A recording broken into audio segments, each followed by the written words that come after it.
Waalaikumsalam warahmatullahi wabarakatuh. Alhamdulillahilladzi kallama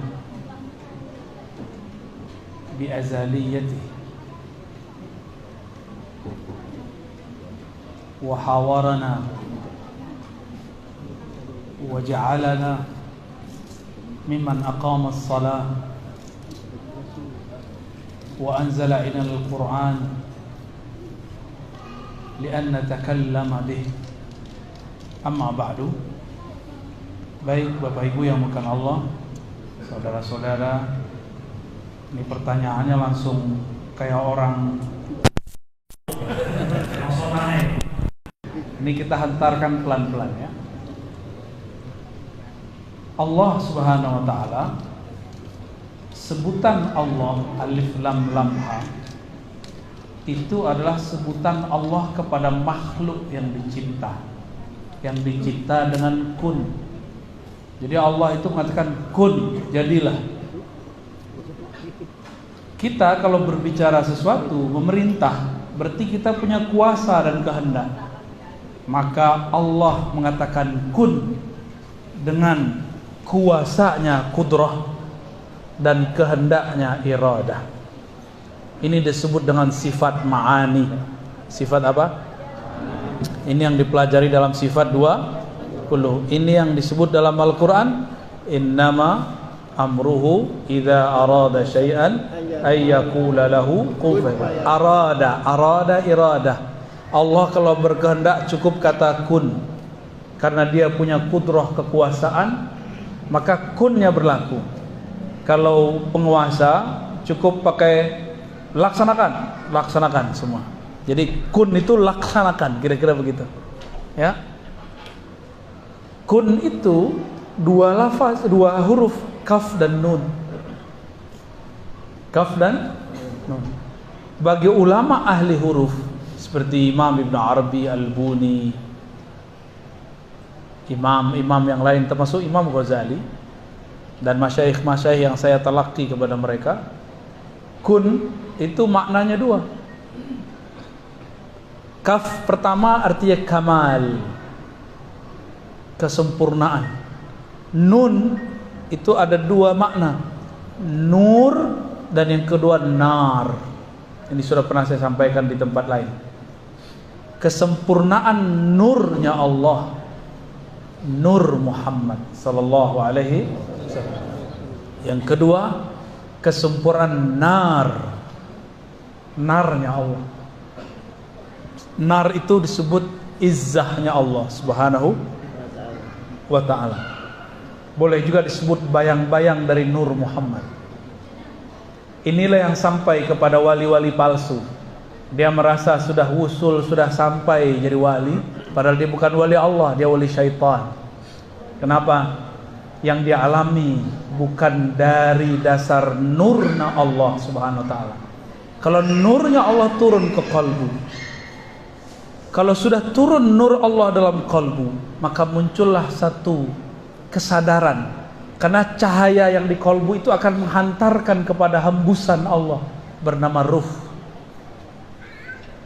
Jadi di kalbu pakai kun, tapi masuk lagi, dia tambah terang, maka dia tambah melihat asal usulnya dari mana.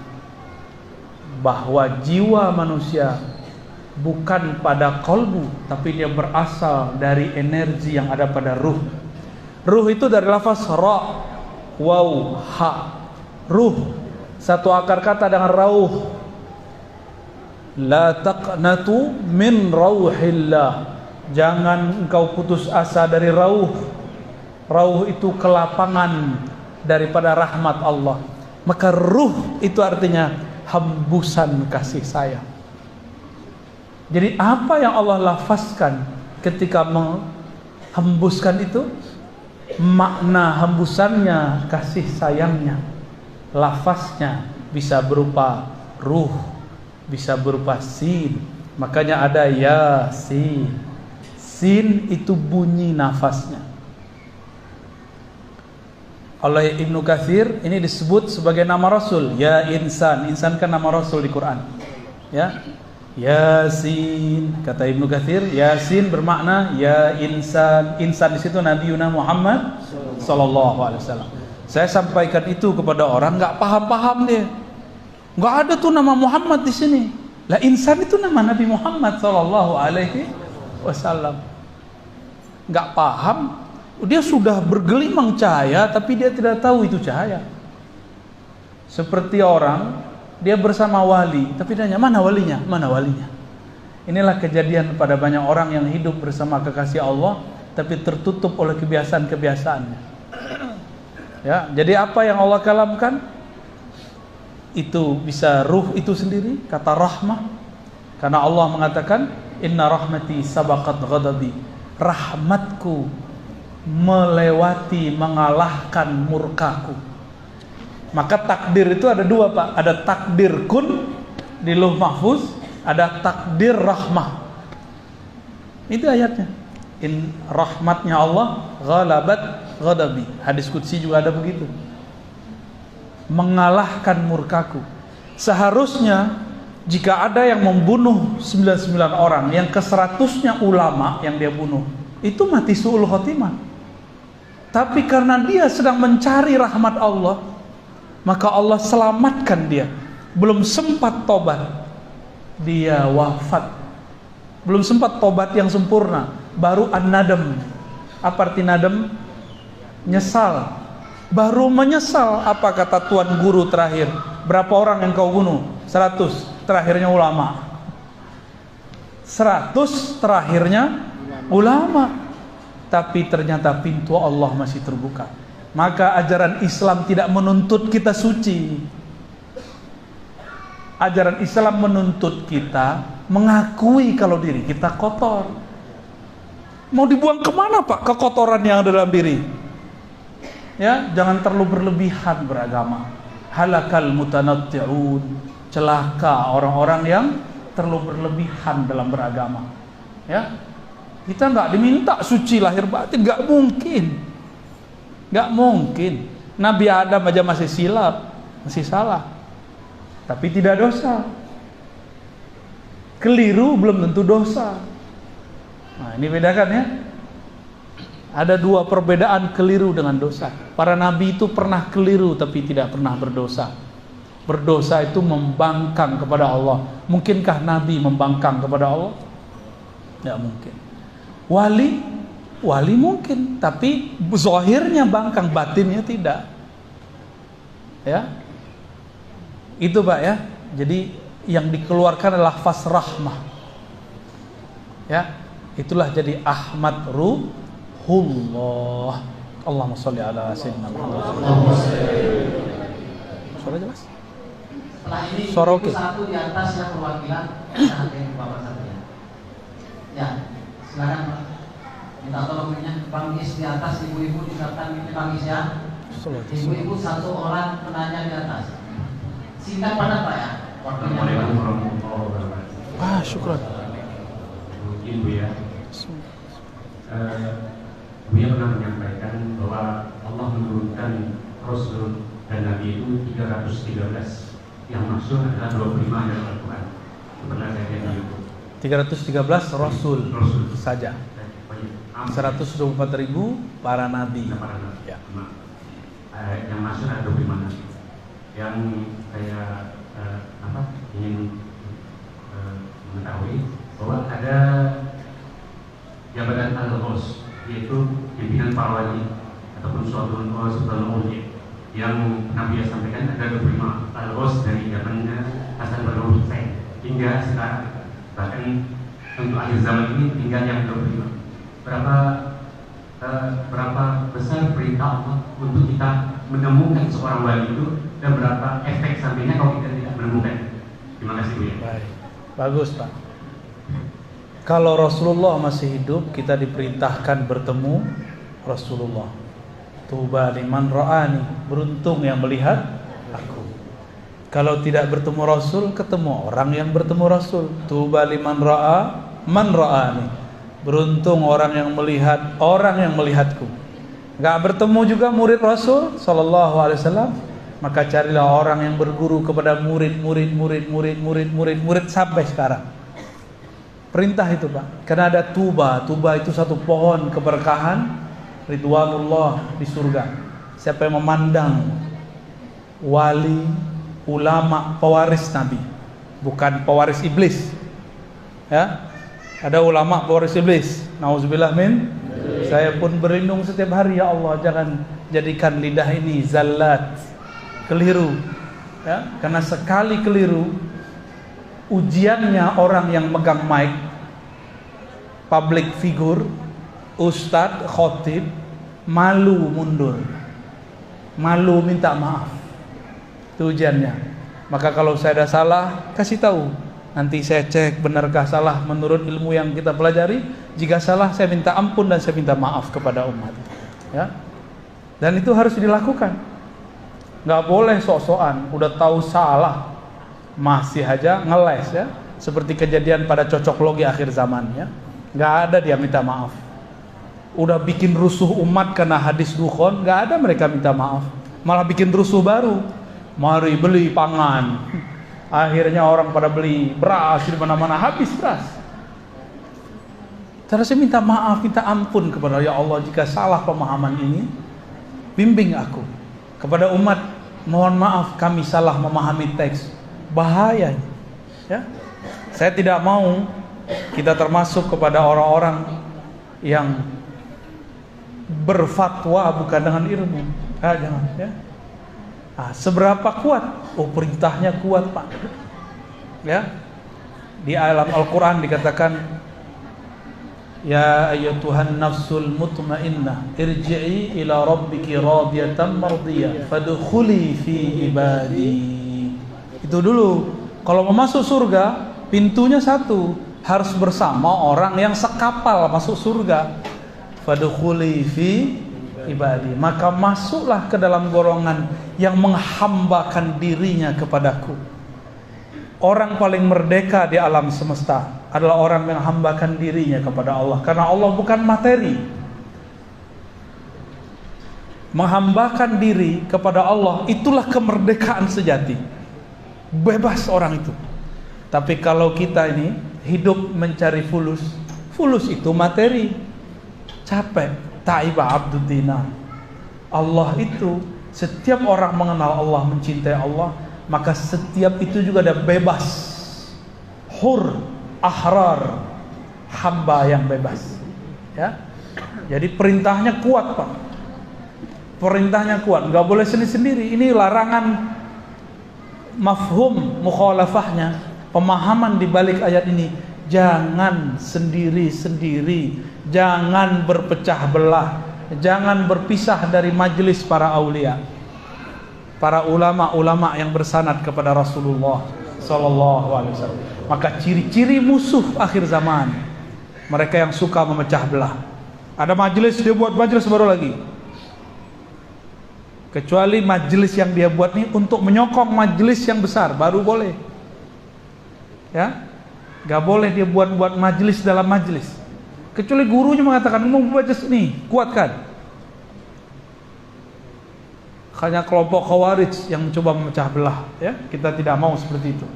Jika ini terjadi di tarekat, di pergerakan, maka pastikan itu orang yang memecah belah, di dalamnya ada nar, bukan nur. Ya, hati-hati. Baik, gitu Pak ya. Ini baru satu ayat kita pakai, ayatnya banyak lagi. Ya. Wallahu a'lam bishawab. Silakan ibu-ibu. Ya, satu, Bang Is di atas ya. Baiknya.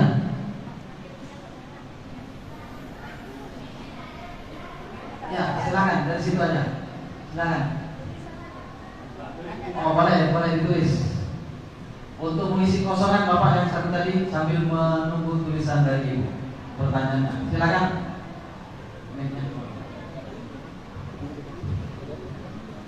Assalamualaikum warahmatullahi wabarakatuh. Katakan Pak. Izin Bu ya. Ini pengalaman saya tarekat dari kelas 5 SD. Jadi semasa saya bertarekat, kejadian mimpi, dan mimpi itu kejadiannya menjadi kenyataan hingga saya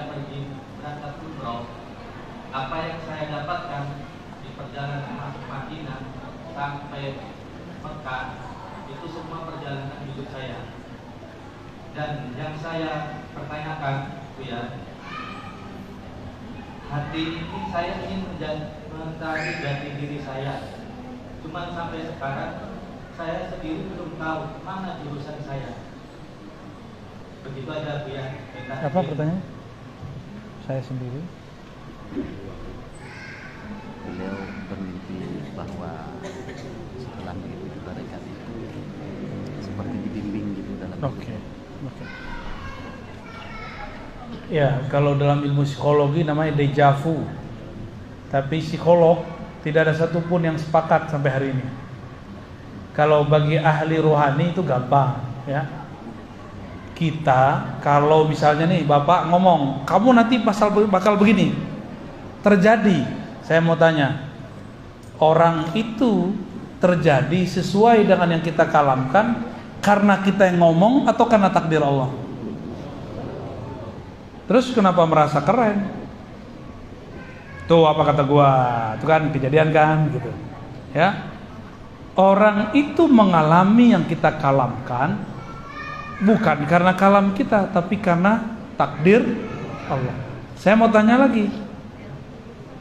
Orang yang mengabarkan masa depan atau orang yang melihat masa depan, itu yang memperlihatkan, yang menggerakkan dia bicara siapa?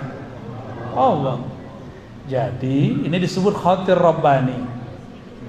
Khatir rabbani itu lintasan yang masuk ke dalam qalbu, berasal dari Allah atau malaikat. Bisa jadi masa lalu, masa sekarang, atau masa depan. Jika itu terbersit di qalbu, itu bukan kita yang membersihkan, itu Allah lintaskan di qalbu. Maka tidak boleh merasa hebat, karena bukan kita yang melintaskannya, Allah lah yang mengirimkannya ke dalam qalbu. Jadi itu biasa Pak ya. Kami orang yang belajar zikir biasa ngalamin itu ya. Jangan merasa aneh, biasa aja. Jangan merasa kemudian saya ini kok begini gitu ya. Biasa aja. Amalkan zikir tarekat yang sudah dipelajari dari guru-guru, lalu tambahkan kajian ma'rifatullah. Jangan hanya berhenti di wiridan, harus belajar kajian ma'rifatullah. Insya Allah akan lebih upgrade. Torikot sekarang kebanyakan berhenti di wirid, riyadhah, puasa. Yang naik cuma Islam dan iman, ihsannya nggak pernah naik. Ihsan itu anta'budallah ka'annaka tarah. Engkau ibadah seakan memandangnya, dan itu hanya bisa dengan ma'rifatullah, mengenal Allah. Ya, wallahu a'lam bis-shawab. Satu lagi pertanyaan dari ibu-ibu Bu ya. Ya, nanti habis ini. Seorang suami di zaman Rasul melarang istrinya, dan itu kalau istrinya patuh masuk surga. Tapi pertanyaannya dari ibu ini bahwa bagaimana hukumnya ketika suami-suami masa sekarang melarang istrinya ikut majelis taklim? Suami yang mana tuh? Sini berdiri, suaminya yang mana? Hah? Kalau ente orang alim nggak apa-apa ya. Kalau ente orang kiai, ustadz, larang bini boleh. Bisa didik lama di rumah. Tapi kalau kita nggak sempat mendidik istri, nggak sempat mendidik anak, sudah sibuk dengan dunia, lalu hanya mengizinkan istri ngaji lewat YouTube, dan itu berbahaya. Ya, emang ada di zaman sahabat Rasul dulu istri-istri nonton YouTube? Nggak ada. Jangan buat bid'ah baru lah. Bacalah Sahih Bukhari, Kitabul Ilm. Istri-istri, perempuan-perempuan di zaman Rasul dikhususkan waktu ngaji. Yang ngajar laki-laki, boleh. Gak usah cemburu, ente waras nggak? Masa cemburu sama ustaz? Ya, kan nggak mungkin lah. Di zaman itu nggak ada pakai hijab. Nggak ada pakai hijab di zaman itu. Diizinkan. Rasulullah bahkan ketika walimah, orang-orang walimah resepsi, itu datang yang nyambut perempuan. Nggak ada pembatasan. Itu baru sekarang-sekarang aja kita yang saklek. Boleh sih boleh, cuma jangan saklek lah beragama itu. Ya, Yang penting tidak ikhtilat yang batil. Ikhtilat itu dua, ada yang batil, ada yang jaiz, mubah. Ada ikhtilat campur baur yang boleh, ada campur baur yang batil. Kalau itu sudah mulai buka aurat, bersentuhan, itu baru ya. Jadi pandang-pandanglah diri. Kalau tidak bisa mendidik, kita bukan ulama, bukan guru, baru hijrah kemarin sore larang istri ngaji. Ya, ini aneh. Ya, saya aja udah gak sempat ngajar istri saya, Pak, karena Bapak undang terus kan. Baru juga kemarin kesini diminta lagi. Ini udah datang lagi undangan baru. Tapi kita belum terima, Pak. Ya. Sudah gak ada waktu sama anak, sudah gak ada waktu sama pasangan. Itu saya loh Pak Ustadz, Pak. Ya. Terus antum basic umum, baru hijrah pakaian, belum hijrah otak, belum hijrah dada. Akhirnya dulu karakternya pemarah, sekarang bajunya sudah islami, di dalamnya masih pemarah. Sekarang marahnya pakai ayat. Hijrahkan dulu kolbunya, hijrahkan dulu jiwanya, baru kita kemudian ngajar orang. Ya, kalau enggak tuh namanya nyiksa istri itu ya. Yang begitu-gitu ya ngomong aja sama mertuanya ya. Ngomong mertua, jangan diam-diam aja. Boleh itu. Saya nggak nyuruh cerai ya, nyuruh diperbaiki. Ya. Hijrahkan dulu jiwa kita, baru didik jiwa orang. Hijrahkan dulu isi otak ini, baru didik isi otak orang. Hijrahkan dulu ruh kita, baru kita bisa menghijrahkan ruhnya orang. Kalau baru dulu pakai celana pendek, sekarang pakai sarung, itu belum itu. Ya. Dulu celananya di mata kaki, sekarang jingkrang, itu belum. Itu baru penampilan. Ilmunya harus benar. Ilmu itu bukan di pakaian. Ilmu itu ada di kolbu. Allah simpan di kolbu. Dan kolbu kalau sudah berisi ilmu, nggak mungkin dia sombong. Dia pasti turun. Ini kok baru kemarin hijrah ada sombong aja. Udah berani nyalahin Ar-Razi kan? Baru kemarin tobat. Lah kalau saya nyalahin antum ya boleh. Saya kan punya sertifikatnya. Allahu a'lam bishawab. Jangan marah Pak ya. Silakan Pak. Setelah ini dari Ibu satu lagi. Singkat padat. Assalamualaikum warahmatullahi wabarakatuh. Assalamualaikum. Izin Bu ya. Sebenarnya malu mau bertanya di Buya karena Buya menjelaskan baru pakai peci, hatinya belum malu sudah bertanya. Izin Buya bertanya Bu ya.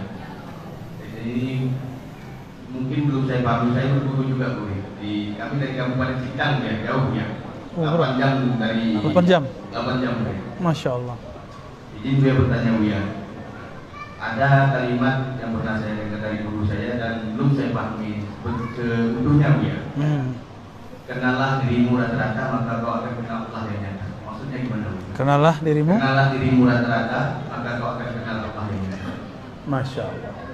Bahasa Arabnya a'rif nafsak ta'rif rabbak. Kenali dirimu maka engkau kenal Rabbmu. Gak usah diri yang batin, diri yang zahir. Saya mau tanya nih, Bapak kan punya kumis. Ya. Itu Bapak yang numbuhin tuh siapa? Beneran. Ya, kumis manjang. Manjang enggak? Ini manjang enggak? Manjang? Hah? Manjang kan nih? Enggak ya? Siapa yang atur? Kita yang atur atau Allah? Tuh, baru satu rambut sudah kenal Allah. Allah yang menumbuhkan kumis. Namanya Al-Muhyi. Allah yang maha menghidupkan, munbit, menumbuhkan. Ya, itu baru satu. Tambah ke dalam, tambah semua, tambah kenal. Ternyata tidak ada peran kita sama sekali. Saya ngomong begini pun bukan saya yang bergerak, saya digerakkan oleh Allah Subhanahu wa ta'ala. Tapi kita punya adab. Kalau kita salah, kita tidak boleh menyalahkan Allah. Kalau kita taat, kita tidak boleh jumawa merasa taat. Kita katakan ini anugerah dari Allah. Kita zikir, kita nggak boleh merasa kita ini ahli zikir. Kita mengatakan terima kasih ya Allah, Engkau muliakan aku. Dia yang hina ini menyebut namamu yang mulia. Gitu ya. Itu salah satu uraian pertama. Ditambah terus sampai ke dalam bisa pingsan Pak nanti Pak. Gitu ya. Jantungnya udah deg-degan dari tadi soalnya. Sama. Ya. Insya Allah, semoga Allah permudah. 8 jam ya? 8 jam. Insya Allah. Kalau Allah berkehendak tidak ada halangan ya insya Allah. Amin ya Allah, kabul ya Allah. Dari terakhir ini dari Ibu Buya, di atas itu penuh dengan ibu-ibu karena di bawah tidak bisa menampung. Iya. Pertanyaannya begini Buya, rupanya Ibu ini sering menonton di channel Buya dan dianjurkan untuk sering-sering bersolawat kepada Rasulullah SAW. Saya ini kata Ibu jarang bersolawat, tapi kalau mimpi saya itu bertemu dengan Rasul, aku benar itu seorang Rasul atau yang lainnya? Iya, Nabi mengatakan la tabqa minal mubasyarat, tidak tersisa daripada kabar gembira di akhir zaman illa ar-ru'ya as-salihah. Hadis Bukhari, hadis Muslim, At-Tirmidzi dan lainnya. Tidak ada lagi yang tersisa daripada warisan-warisan yang mengembirakan di akhir zaman melebihi ar-ru'ya as-salihah. Ru'ya ini ada dua, fil manam wa fil yaqzah. Dalam keadaan tidur disebut mimpi, dalam keadaan jaga disebut mukasyafah. Ya. Dalam keadaan tidur disebut mimpi, dalam keadaan jaga disebut mukasyafah. Mukasyafah itu thariqahnya mesti thariqah ruhani. Tidak boleh thariqah selain ruhani. Karena kalau selain thariqah rohani pasti yang bermain jin atau syaitan. Oleh karena itu kita ketat dalam masalah pengalaman rohani. Kita tidak sembarangan terima pengalaman rohani. Bisa jadi itu dari syaitan. Kita tegas-tegas di situ. Meragukan, buang, tidak dianggap. Tapi mimpi ketemu Rasulullah, Nabi SAW mengatakan, fa inna syaitan la yatamatsalu bi. Syaitan tidak sanggup menyerupaiku. Syaitan coba-coba menyerupai Nabi, kebakar dia langsung, hancur dan dia tidak ada bekasnya di alam semesta. Ya, mereka mau naik ke langit ditembak oleh meteor. Menyerupai Nabi dibakar langsung oleh Allah Subhanahu wa Ta'ala. Nggak ada yang berani. Kalau ngaku jadi Tuhan bisa. Ini anehnya. Jadi syaitan itu bisa ngaku jadi Allah, tapi kalau ngaku jadi Muhammad tak bisa.